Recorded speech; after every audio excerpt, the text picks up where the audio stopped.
Hey everyone, Dreki here, and before I get started with this unboxing, I just have a quick question for you. I'm looking for a new lapel mic, something that can go into a voice recorder. It needs to be cheap and good quality, so if you have any suggestions or know ones that you've used, please leave your comments below. I really appreciate it. Anyways, on to this unboxing. Today I'm unboxing the Firefly 7S. This is the second camera that GearBest has sent me, and I'm really excited for this one. Why? Because it is a little bit different than other Novatek cameras I've unboxed in the past. The biggest difference that I can see when it's in the box is that little tiny screen on the front, but I think that's going to make a difference in terms of the user interface, and hopefully it means that Firefly has tweaked the video quality as well. Anyways, this is what the box looks like, and let's just go ahead and start pulling it open. I noticed that the box is actually a lot higher quality than I was expecting, as it's got this little plastic window. It kind of reminds me of the Akaso EK7000, except I know that this camera is going to be better than that. Or at least I hope that this camera will be better than that one. Anyways, let's pull it open and see what's inside. Let's grab my knife here and cut that, and there we go. Open it up. Awesome. Well, look at that. There's the butt of the box. Okay, and let's pull that out. Oh, okay, everything seems to stick together in this one little package. That's pretty cool. The camera just unclips from here, and there it is.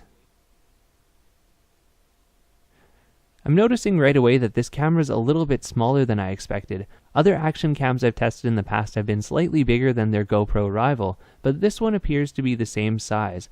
I also noticed that it's got a button on the top side instead of two buttons, so we'll see how that goes.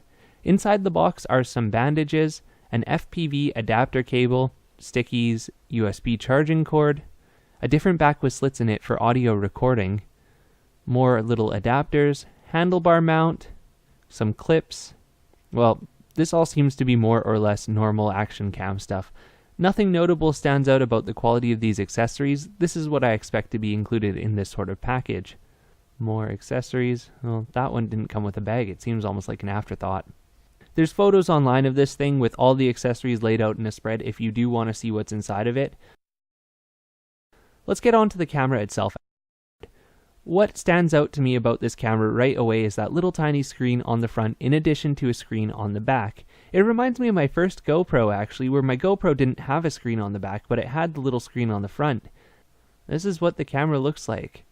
I like these subtle highlights around the buttons. I hope that they light up when I turn it on. We'll see in a second. Oh, yeah, they do. Awesome. Ooh, wow, that's nice. The user interface does appear different than other cameras. I really like the front screen though, because with this front screen, when the camera is on my helmet, I will be able to change settings without pulling the camera off. I also do like the lights that ring the buttons. I think that's a nice touch. So let's check out the menus here. Oh wow, this is different. Look at this. This is a different user interface than anything I've seen before on other Novatek cameras. It reminds me a little bit of the Get Up Get 2 Pro, to be honest, where it has icons, but this one is better laid out. I was wrong when I said there was only one button on the side. There's actually two, but only one of them is accessible in the waterproof case. The buttons go back and forth in menus like you'd expect. Let's take a look at this menu here now. As you can see, we have the different modes and also the setup.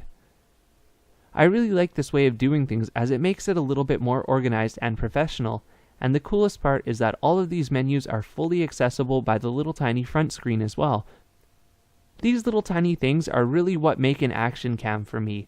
The vast majority of other cameras that I have reviewed are based on a generic Novatek software. Essentially, the manufacturer of other cameras just uses the default software, while these little tweaks can really make or break a camera. Having this extra organization just increases the ease of use so much. Anyways, the most important part of this camera is going to be video quality, so we'll see how it holds up.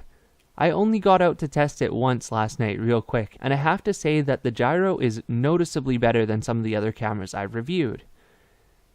Again, this is one of those little things where it's kind of the step up between the cheapest Novatek cameras and the slightly more expensive ones, but I've noticed that the gyro on this camera, the Get 2 Pro, the SJ Cam, SJ5000X Elite, those sorts of cameras are way better than some of the cheap cams.